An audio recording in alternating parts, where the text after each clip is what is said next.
Hello guys, நான் உங்கள் Mahendra. Annamalai university distance education 2015 23 வரை உள்ள பேஜஸுக்கெல்லாம் பார்த்தீங்கன்னா நாட் அப்ரூவல்.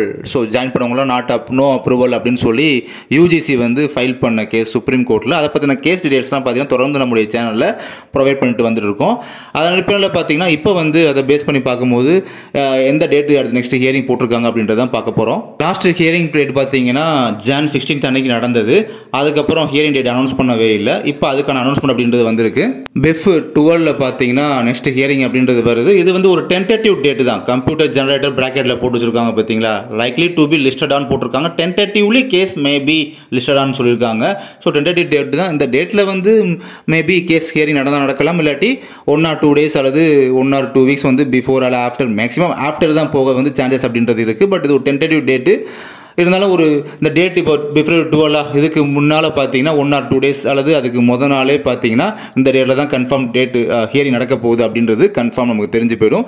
அப்போயே வந்து உங்களுக்கு வந்து நான் கன்ஃபார்ம் பண்ணி ஒரு வீடியோ அப்படின்றது போஸ்ட் பண்ணுறேன்.